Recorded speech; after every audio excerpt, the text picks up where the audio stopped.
I am going to let you pick the sister vent of the week. What is on your mind? It could be anything. I'm afraid I might go to jail. We got bail money over here at Sistervention. Don't you worry. We got you, girl. Ooh, how's your insurance policy?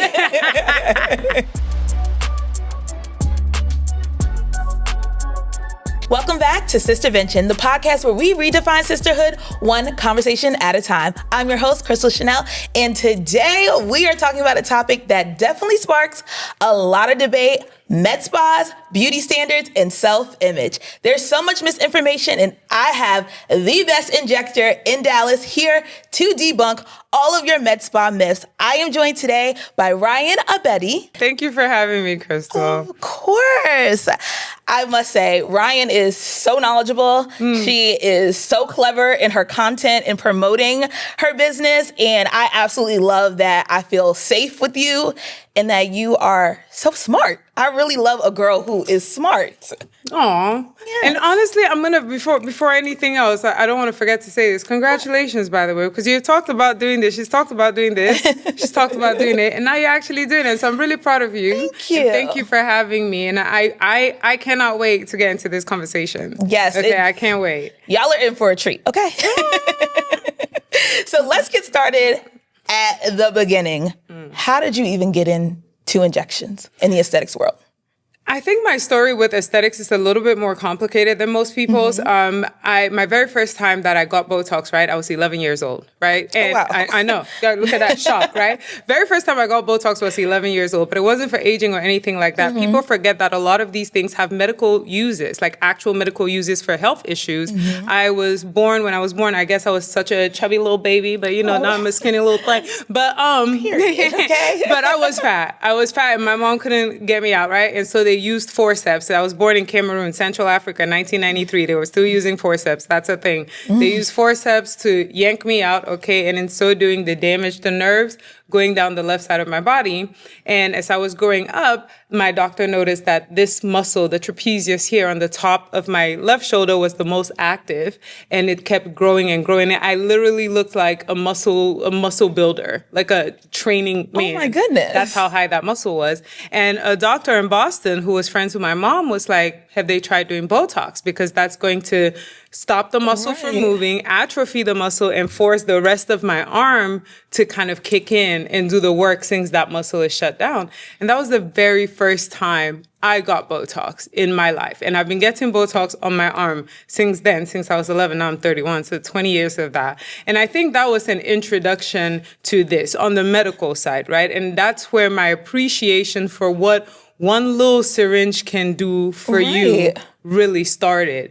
And then rolled into being a teenager, right? And then starting to see like, okay, my friends have full lips, and when they smile, their gums don't show, but when I smile, I can see my gums. Yeah. And then you grow up a little more and you're like, oh, my whole cheek on this side is flatter and my face looks, and then we start taking pictures, right? We get on MySpace, we get on Facebook. The world is now just on your phone, and there's so much that you're comparing yourself to. But again, I feel like that appreciation for the medical side of things and being a girl just kind of brought me to where I was like, I could do this. I could definitely do this. And then, long story short, here we are.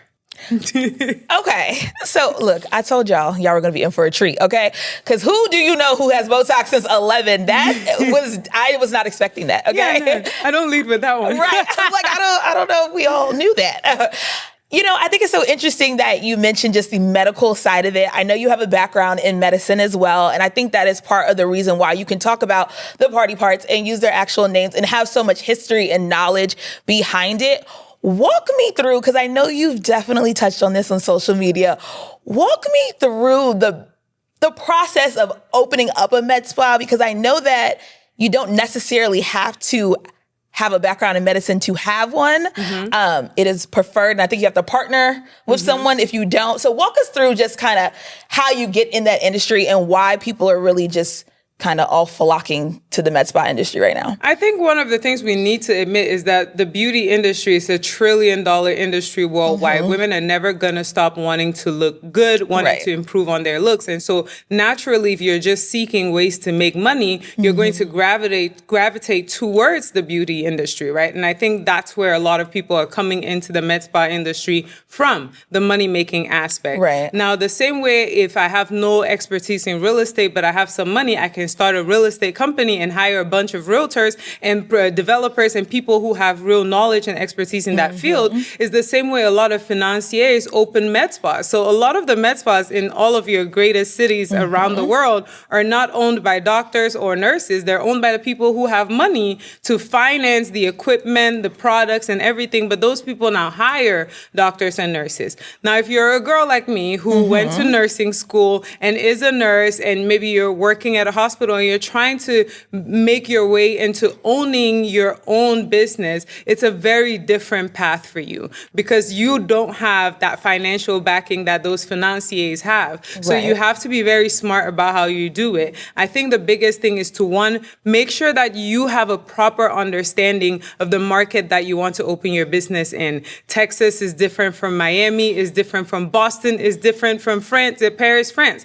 If you are in a different place than I am, I may not be of great help to you. So one, go do that research on that market. Right. Two, make sure you have enough financial backing because when you're starting in any business, but especially in the med spa business, you need to create trust with the people who are going to come see you, right? And so that doesn't start on day one. No one's flocking into my door on day one to get their lips done because they don't know you and this is their face.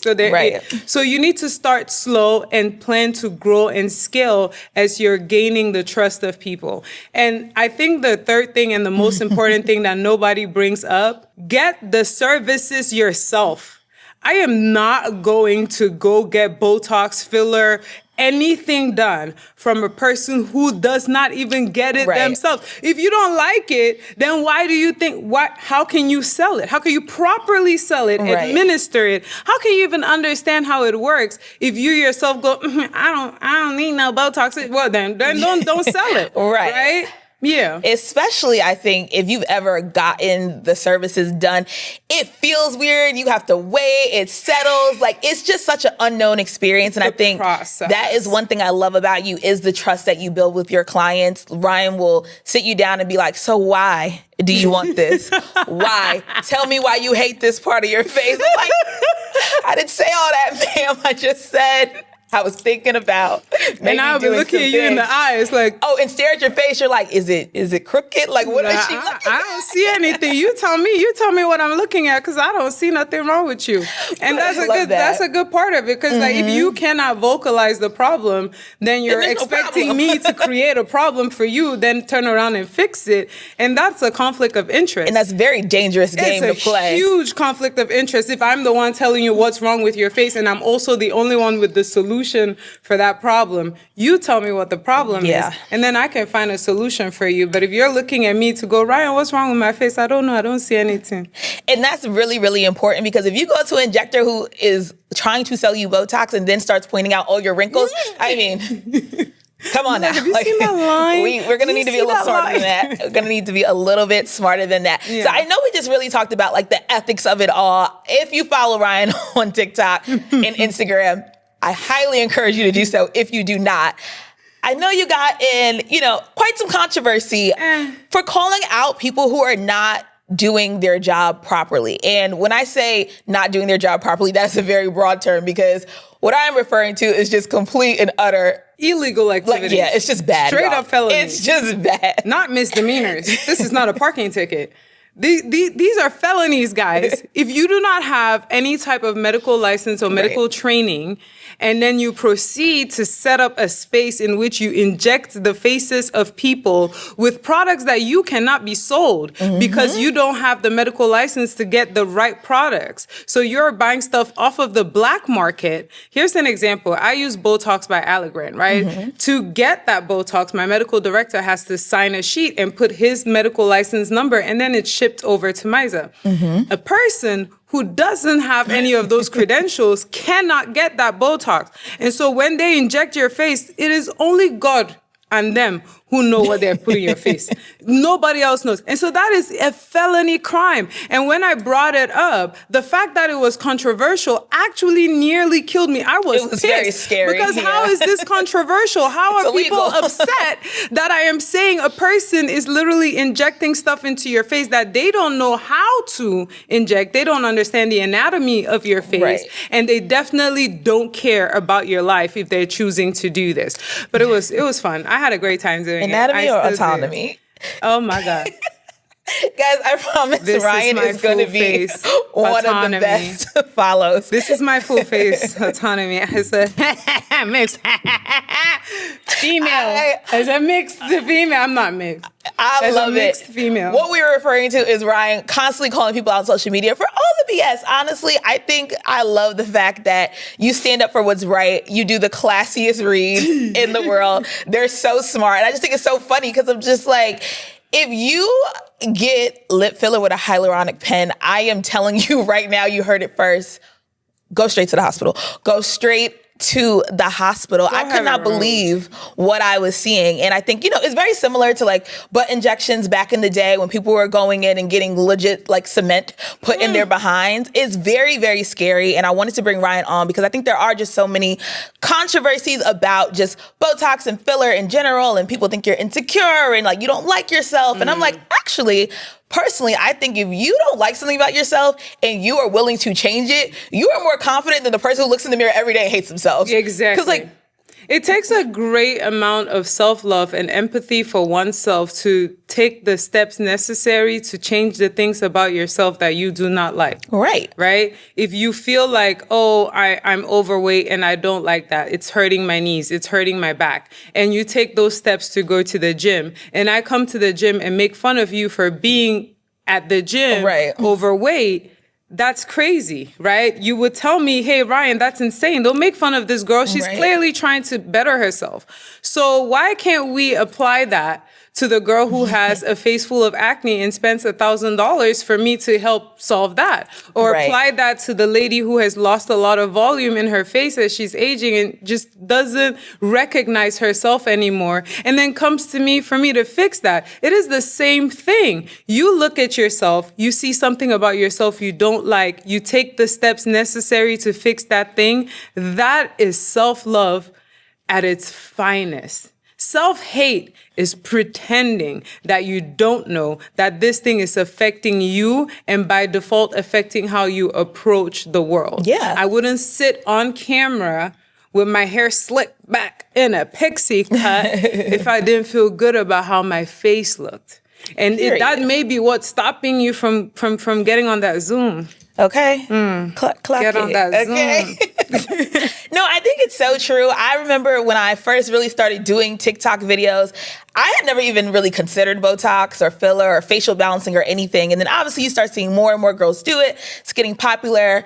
I randomly, met you through TikTok and never even considered it. But then once I met you, I was like, let me see what you're talking about, and I just really kind of started to just see the entire, aesthetics world and how you don't have to look pillowy and you don't have to look like you're melting and you can really just look fresh. And like you said, now slick back, okay? Slick back. Face is snatched. And, I don't walk around telling everyone I got Botox, but it's some of your favorite people that you love and idolize and think that they age so gracefully.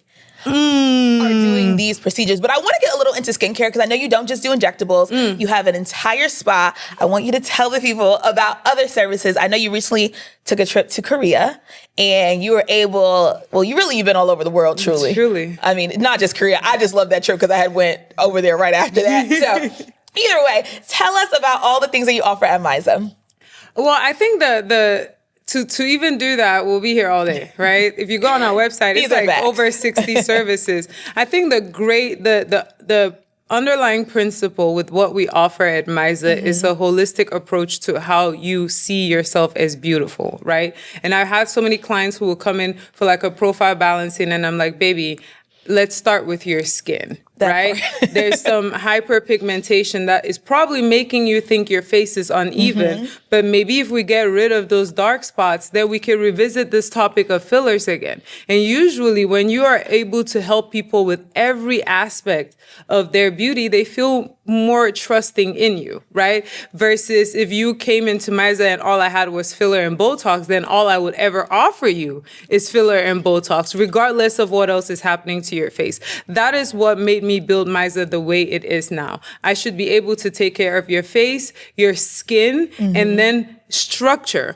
which is much, much deeper than just facial services, right? And obviously, naturally, as I travel the world, I start to add things, and then there's now facial analysis devices and a Morpheus and a laser and a this and a that. And we'll never stop adding things, by the way, because you can never have too much when it comes to creating beautiful skin. You can never have too much. Absolutely. And the industry is just constantly evolving. God. It's just like anything else. If you're not constantly keeping up with the products and keeping up with changing, you will fall behind. Your business will close those doors because there are going to be people who are just constantly looking for that new thing. And you just want evolution in your business in general. Absolutely. And we're going to get into just the mess of being a business owner in general, because, there's definitely sisterhood is needed in entrepreneurship because, baby, it is not easy. But first, I want to get into some med spa myths so we can do a little fact or fiction. All right, so I'm going to say a common med spa myth. Ryan is going to let us know if it's fact or fiction. Okay, the first one, once you start Botox, you have to keep getting Botox forever. That's a lie. It's a fiction, if you will. Okay. That's fictional. There is nothing that you can't stop getting. Okay, let me rephrase that. If you don't need Botox, you don't have to get it. Do you understand? Like how I said I got it the first time at 11 for my left hand. I will need that for the rest of my life because this issue is medical. It's a health issue. It will never be resolved. This is me managing the symptoms of a nerve damage that can never be resolved. Right. So here, I will need Botox for the rest of my life. The Botox I get on my face, I can stop that anytime because I don't need it. I definitely want it. I like it. I like how it makes my skin look, but it's fiction to say you have to keep getting. You don't have to keep getting your nails done. You don't have to keep getting your hair done. You can stop doing that at any time and nothing's going to happen to you. And you can do that for Botox too. Okay. So if you stop getting it, will your face look worse than you started? I think that's a very popular myth. No. Okay. No. Yeah. No, your face will just keep facing.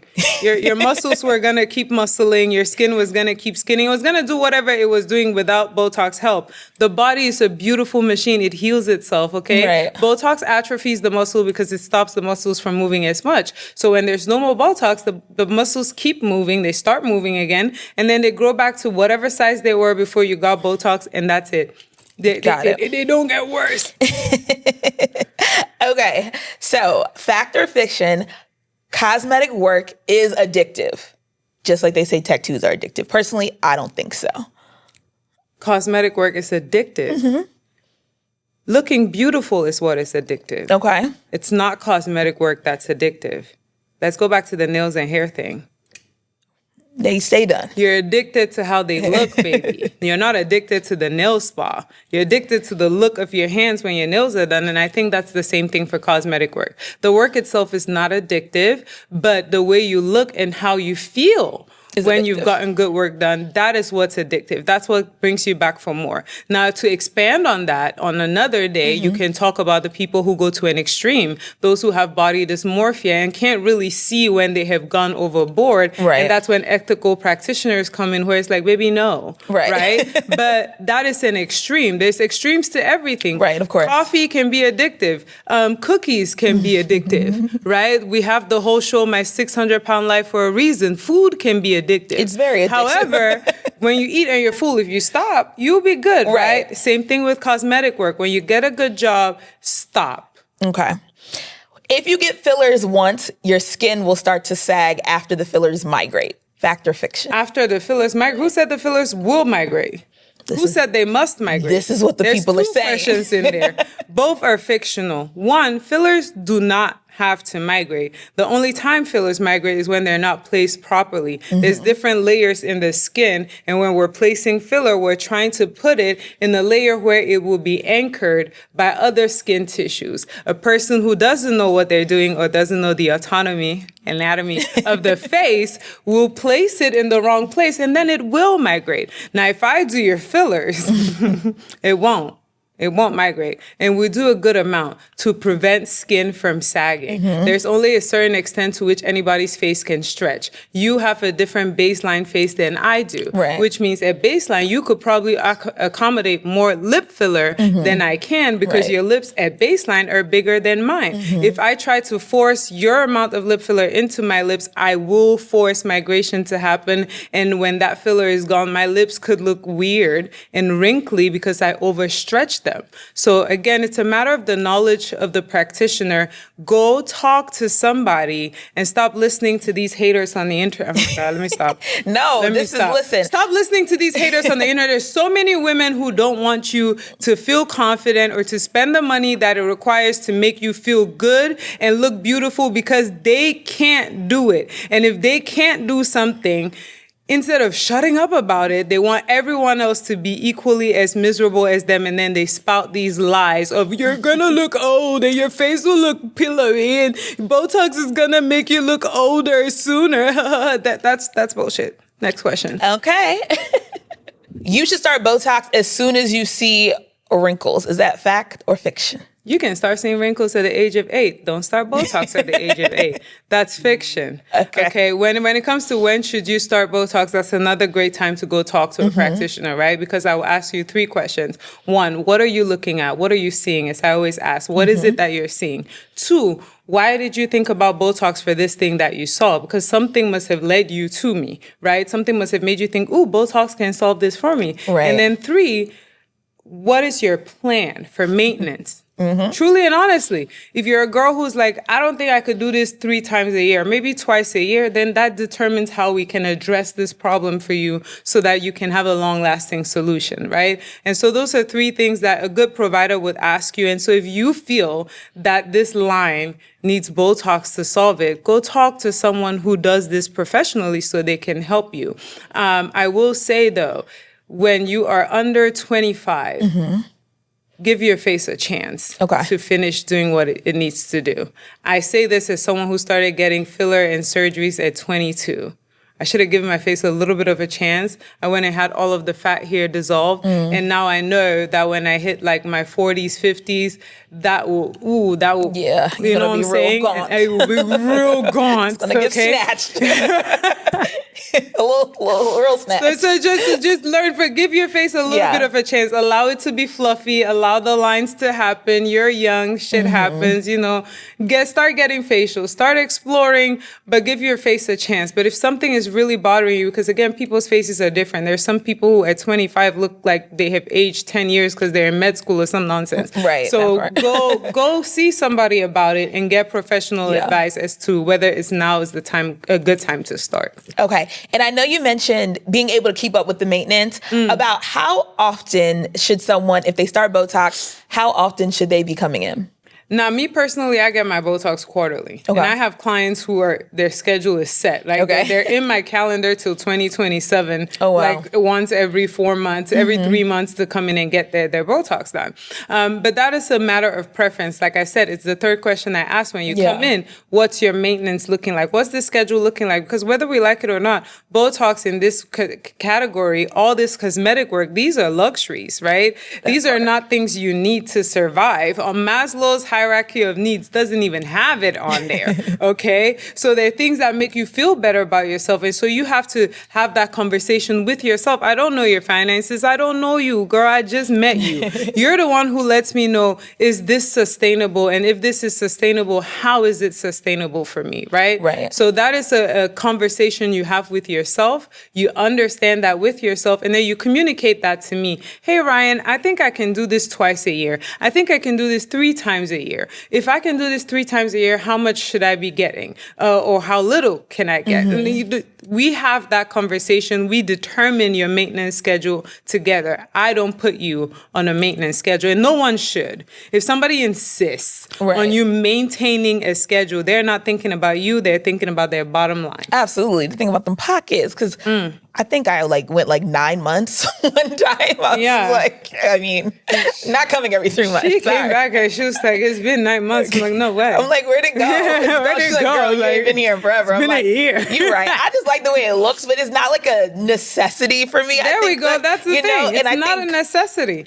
It's not. And I love my face with or without it. It's nice when it's tight and shiny, but I also just like it when it's worn off. I'm like, I think, if you want a little pop and a refresh, it's nice. But for me, I am not someone who's really into the aesthetics industry, which is why I wanted to have this conversation. Like, I've never done surgery or anything like that. And I think, I've never even been under anesthesia. Okay. And when I had to get them little things in my face, I was like, are you not going to numb it? She's like, girl, we don't do all that for Botox. We don't numb for Botox. I was like, anesthesia, please. You just said, put me down. Put me down. Where's the gas? Where is the nitrogen gas? Somebody help. I am just not that girly. Squeezing that stress ball for life.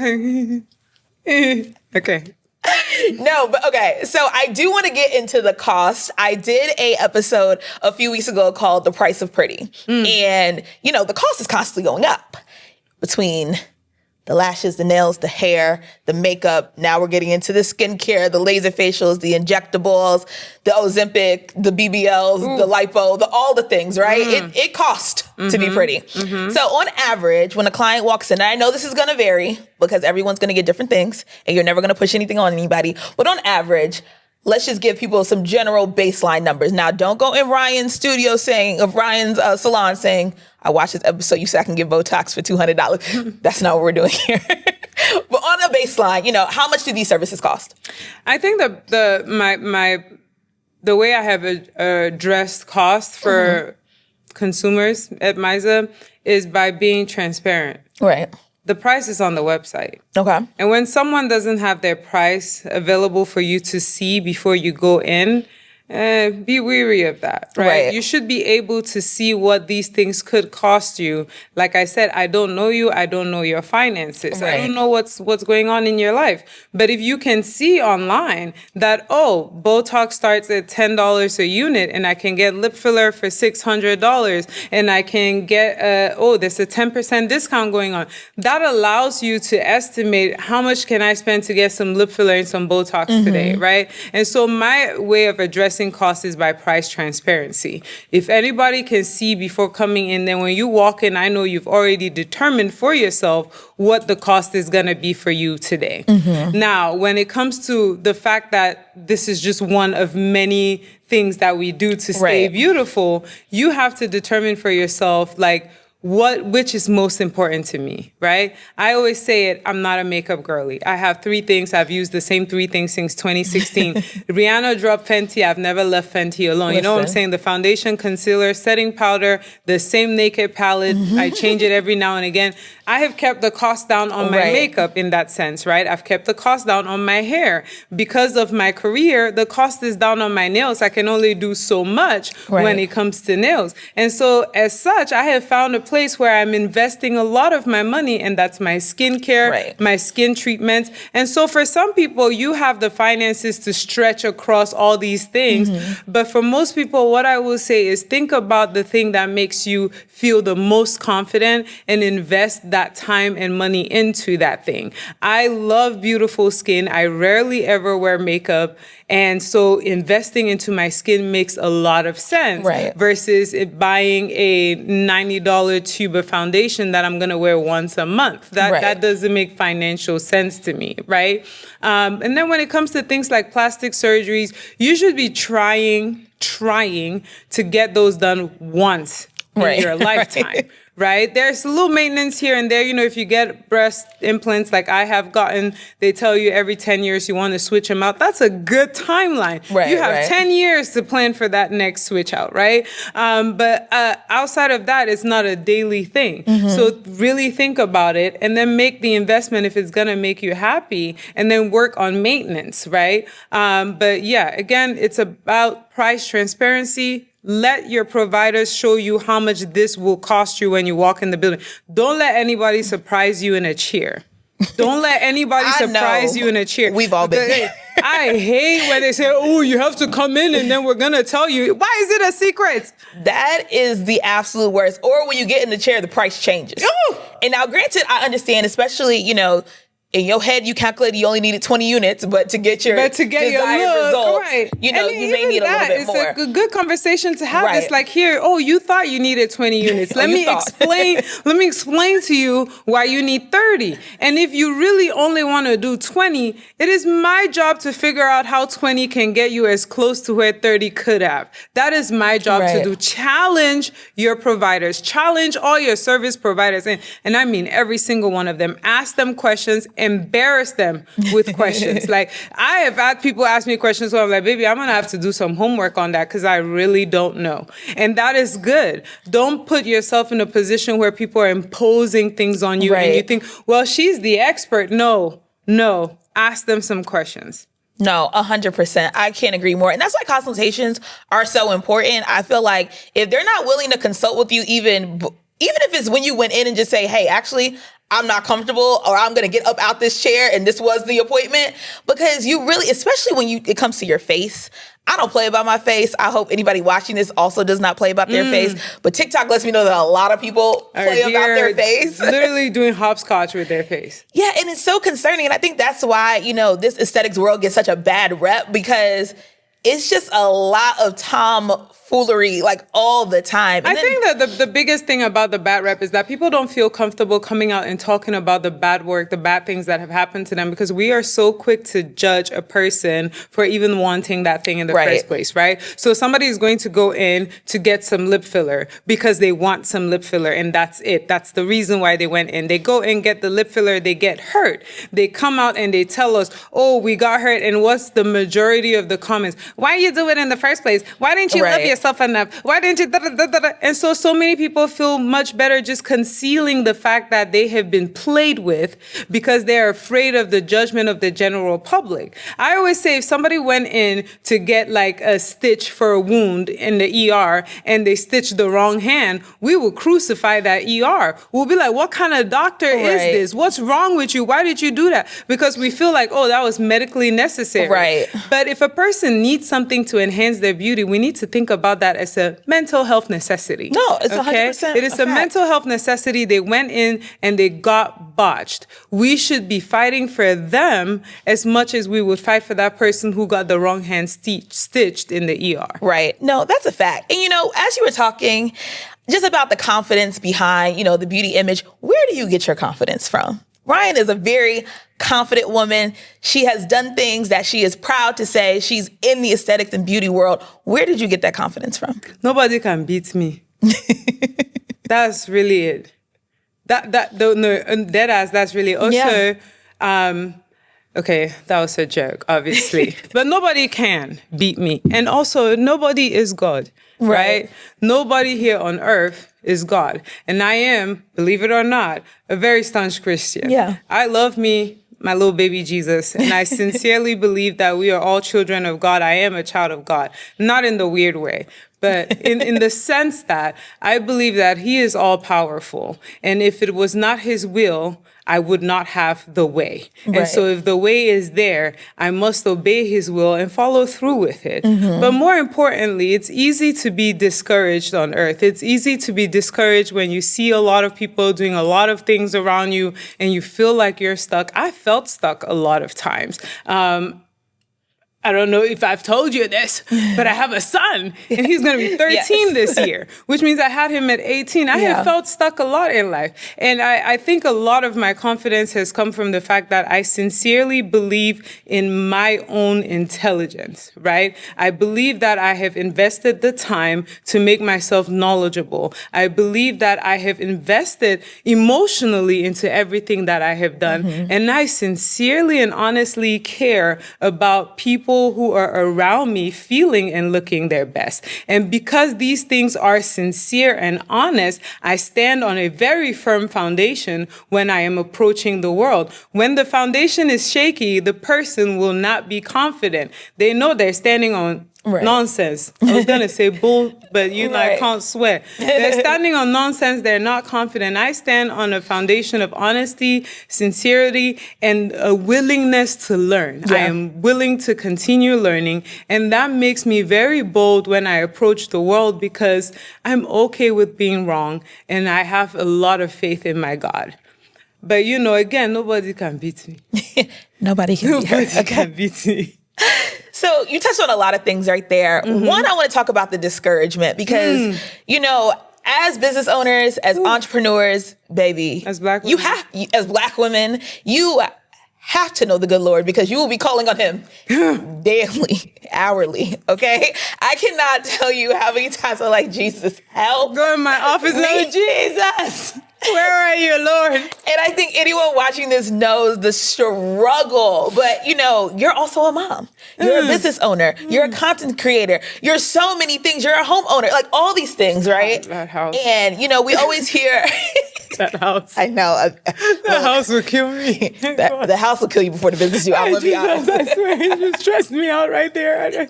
Trust me, I know about real estate. That house. The death of me. Sorry, continue. I cannot wait to do an episode on home ownership because, baby, I might need the 3-part series. It's so much. But, okay, back to discouragement. Your discouragement and just being able to kind of juggle it all. As women, we're told we can't have it all. I see people do it every day. I think you can't have it all at one time, but I also think it depends on what your all is, right? Because everyone's all isn't the same. So tell me, in those moments of discouragement, what really keeps you going? And for anyone watching, what are some words of encouragement for them? I will say when you're feeling discouraged, it's usually because you're overwhelmed, right? And I've noticed that every time I feel discouraged, I'm overwhelmed by so many things that are happening at the same time. And so what I have found that is helpful is to step back from that feeling of discouragement and look very objectively. And when I say objectively, I mean without any bias at everything that's going on. There are some things that are your fault. Right. I'm discouraged because I'm overwhelmed because I did something that was stupid a long time ago and I'm learning about the consequences right now today. Step back, look at the situation objectively, and then plan accordingly. All of these things that are heavy on me right now, which one can I actually address today? And address that one. And try your best to address it. And when you're done, be like, this is where I end with this thing. Right. Whatever it continues to do, there is no more I can do for it. And so I move on to the next piece that is bothering me, right? And I know it sounds very simple in theory, but I promise you, when you start to practice the real one step at a time approach to solving issues when you feel overwhelmed, you will not feel as discouraged anymore because every time you go through one thing and solve it, you feel so much better. You feel so elevated. You're like, oh my God, I can do anything. And you're going to the next thing, right? I think whenever I have felt overwhelmed I felt like I was biting more than I could chew. Right? Sometimes that confidence, it trips me. Oh, it trips Trust me. me, I know. I just ha. And next thing I know, I can't breathe. I can't swallow. It's just so much. And I'm like, okay, I got to spit all of this back out and reassess and then start to pick things up piece by piece. A good example is the spa. I went from having a little office somewhere on North Central Expressway in Uptown Dallas to a 2,500 square foot facility. Which is beautiful. Gorgeous. My Shayla. I bit more than I could chew. Yeah. And I caught on to that, but I didn't allow that to stop the spa from existing. I just said, I'm going to have to readdress my approach to keeping this space alive. And then I went about doing other things to keep that space alive while keeping myself together. Yeah. Right. But that was me accepting this is my fault. I shouldn't have jumped straight to this.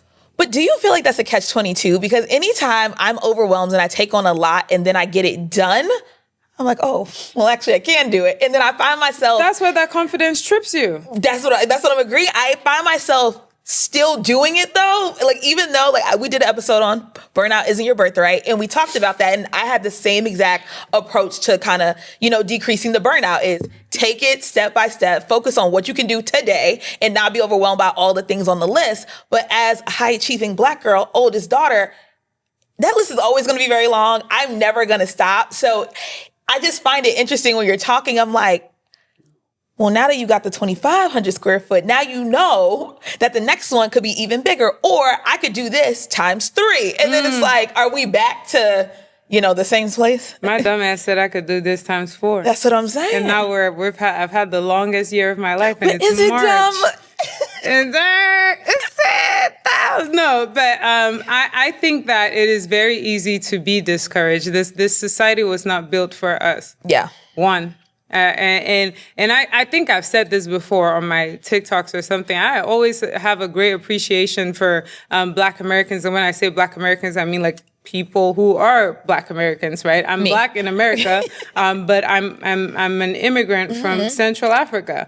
But I have a great appreciation for Black Americans because a thing that was created off of their blood, sweat, and tears, they flipped that so violently and then made it a thing that we could now benefit from. And the system will never be perfect because no system is. But when you understand that something was not built for you, you will appreciate the fact that it is okay to be overwhelmed and it's okay to be discouraged because you are having to do 10 times as much as the next girl to get half as far as she has gotten. And so discouragement and overwhelmed feelings and feelings of burnout are part of the process, but don't let that stop you. If you were never discouraged and you were never overwhelmed, I promise you, you're not Black. You're not a Black woman in America. You're doing great, actually. Right. You're definitely not trying to do a business, okay? No. What has been your biggest frustration in this season? Because I know there's been probably plenty. But in this season right now, what is your biggest frustration of being a Black woman in business? Oh, in this particular season, I think I am frustrated. I'm going to say this. I'm going to say it. Yeah. Okay. This is honesty, okay? We're a safe space. What frustrates me the most right now is the entitlement that I tend to receive from Black women creators. That is the most frustrating part of this current season that I am in. I am sincerely overwhelmed by Black women creators constantly. And I mean, if I open my business email today, I'm sure we will see another one. Constantly wanting the services that they admire me doing for free. It is the most discouraging thing because the people who are coming and asking me for these free services look like me. Right. So they understand how difficult it is to be a me. Right. And they are a me in their own industry and would rant and rave online if someone approached them for something for free. Right. For their content, for their time, for anything for free. But they feel like it's okay to ask me for this for free. And when you're asking me for something for free, what's happening is the paying clients or patrons of Mysa are covering your bill. Right. That is the truth of it, right? Because I don't piss Botox. Right. I have to buy it. So someone has to pay me for me to buy it. So if I give it to you for free, someone is paying for your service. And all of that would have been great and fine if I reached out to you. Right. But when they constantly reach out and they constantly berate us with emails and this and that, and I've had some even would book like the cheapest possible appointment and then come in and show me their social media and then want something like right in my face in front of me. And it's like, oh my God, wow, if I slap you now, they'll say I'm a violent person. What is this? What is this? But I think that is the most frustrating part is that in the beginning stages of Mysa, when it had not gotten as much traction as it has now, or as it has in the last like 2 years since 2023, they wouldn't even look in my direction, right? Trust me. But these girls will go and they go to these restaurants and they go shopping and you're going to be decked out in Chanel and then you're going to come and ask me for lip filler. I know Chanel didn't give you that bag. Okay. I know they didn't give you that bag. And I think that is frustrating because you you get love and support from your community, right? And the women who, the reason Mysa is alive today and I'm sitting in this chair, you think I'm worth talking to, is because of that 90% Black clientele that I have. Those women have participated and kept us alive and kept us going. And then the women that these women are looking up to are now turning around and asking me for stuff for free. And it is so frustrating. Yeah. Because it's like you want the service. The same way if I admired your services and I wanted your services, I would pay for your services. Don't do this to your own sisters. Yeah. Don't do this to us. Go ask, what's they call it? Look, I've switched accent now. God ask Sephora for stuff for free.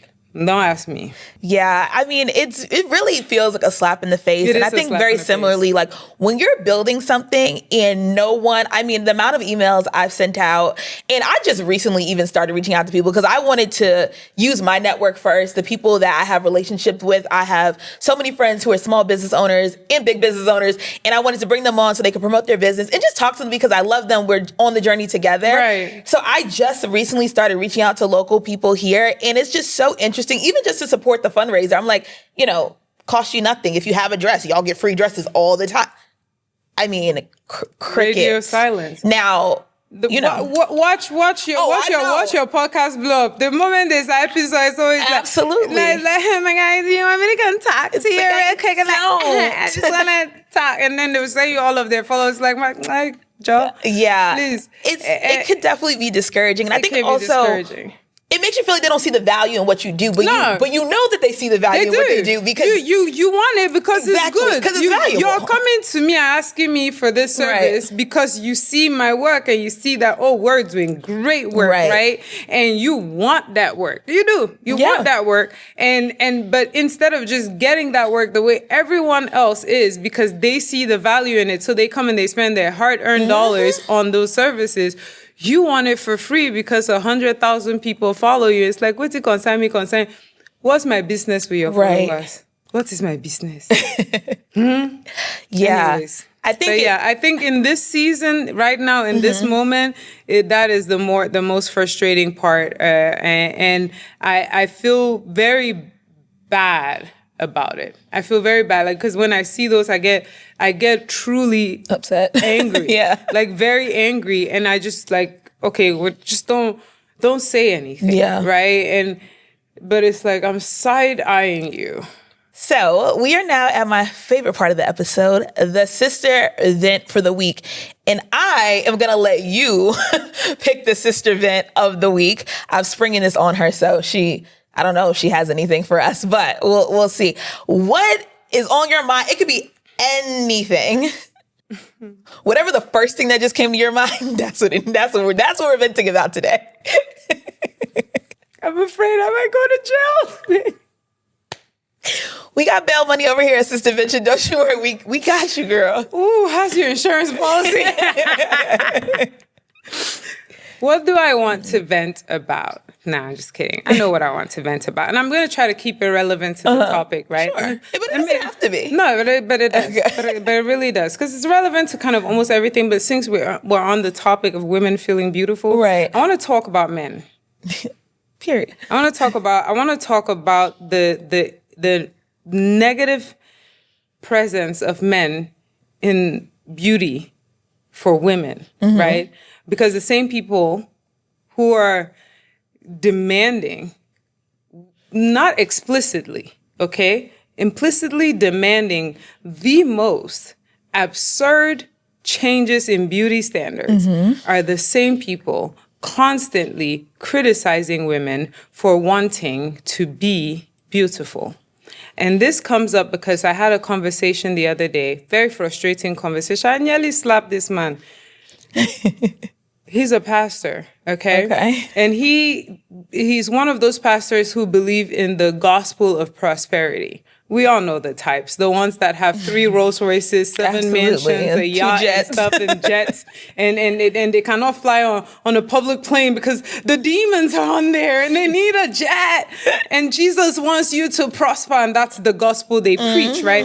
And this pastor who preaches and believes in the gospel of prosperity stands in my face with an AP on his wrist and tells me, my Botox is vanity. And I had to crash out. I had to crash out because your watch is vanity. Right. Your house is vanity. Your car is vanity. If we discuss what vanity truly is, it is the excess of a thing. Right. There is nothing wrong with wanting an excess of a thing. That's the same reason why there's people who want the Birkin from Hermes, and there's a girl who's cool getting her bag at Ross. A bag is a bag. It's going to carry stuff. You want the excess, then there's just the bag. Right. So if you're going to tell me that my Botox and my facials and my filler and all of these things that I do to make myself feel beautiful are vanity, but Jesus Christ wants you to have 3 Rolls Royces. Jesus Christ does not want you to have 3 Rolls Royces. I'm crying. You can have 3 Rolls Royces. He's not objecting either. Right. But he doesn't want you to have 3 Rolls Royces. But you're preaching a gospel, telling people that that is what God wants for you.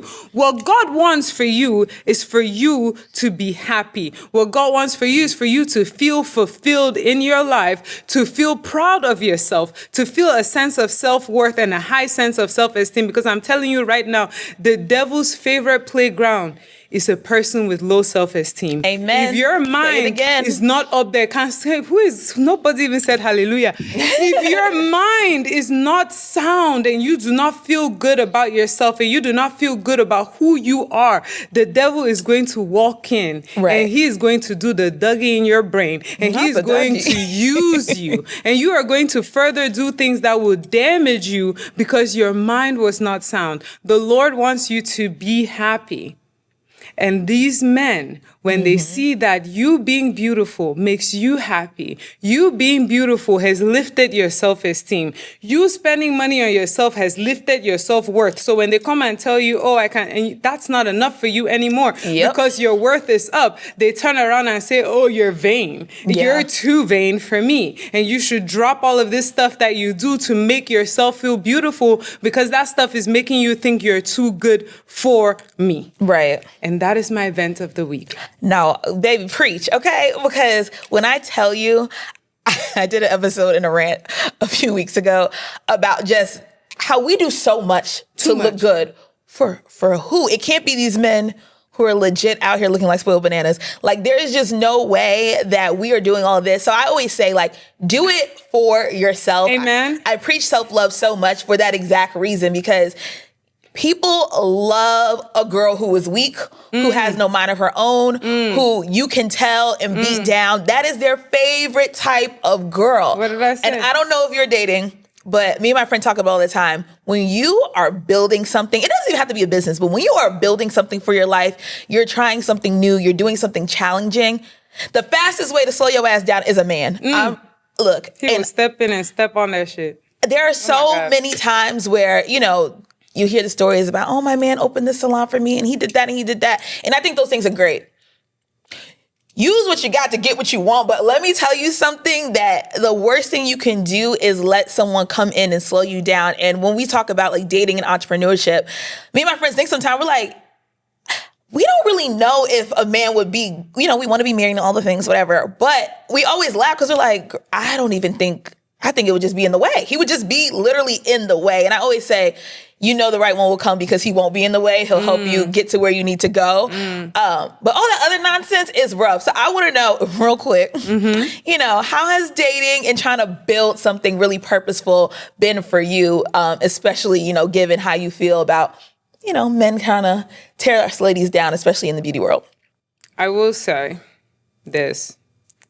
I cannot devote any time to that. Right? Because I'm going to be you have to be very honest and objective about what your abilities are. Right. And what time you have. Okay?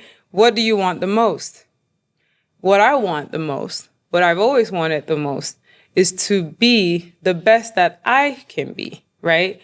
And well, I have a child, so I have to make sure that he's also the best that he can be. And so by default, those are my top 2 priorities. And then I have 24 hours in a day. And so what am I going to spend that on? My top 2 priorities. And I feel like when it comes to dating, I kind of need somebody who's just going to come along or not. Yeah. You cannot deviate me from these top 2. And I feel like when I do get to the point where I can actually devote time to dating, because dating takes time. Relationships take time to build. You have to communicate with this person, talk to them on the phone, get to know them, hang out with them, do stuff with them.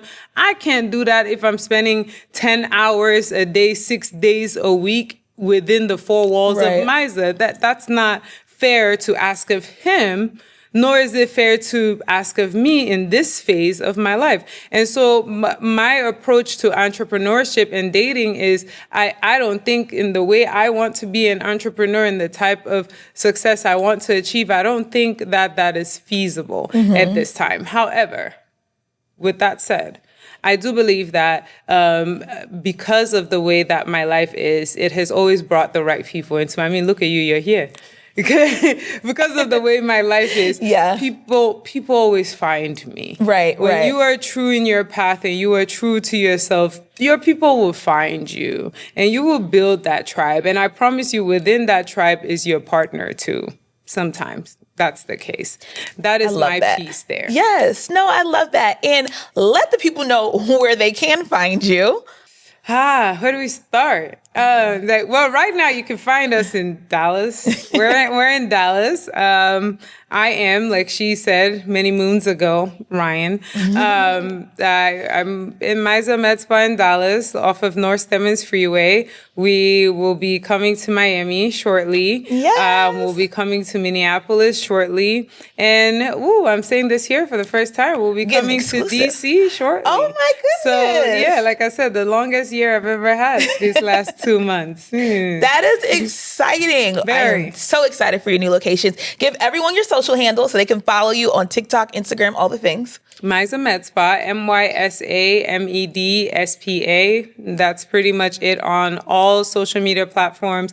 But, if you want to find out about like just me and the mess, then you can find the girl Ryan on TikTok and we can hang out there. It's more fun there. It's definitely super fun. Much more fun there. Wow. Well, this has definitely been an eye-opening conversation. I hope anyone who has been thinking about dabbling in injectables, increasing their skincare, because the glow for summer, I'm gonna let you know right now, the makeup does not hit unless the skin underneath is good, okay? So if you don't check out my girl Ryan, just do some research, go on her socials. She has a ton of information. Like I said, I brought her on the show because she is so knowledgeable. Ryan, I am so excited for all your success. Thank you so much for supporting Sistervention from its inception, keeping my face snatched.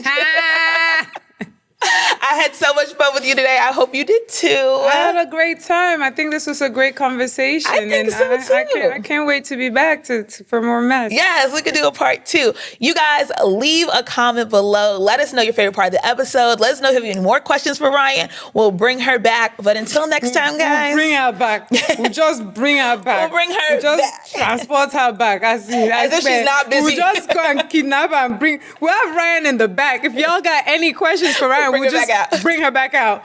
Like, Ryan. Meanwhile, she's going to be splitting her time between 4 different states. But I'm going to bring her back. Don't you worry. We'll bring her back. Yeah, I'll be back.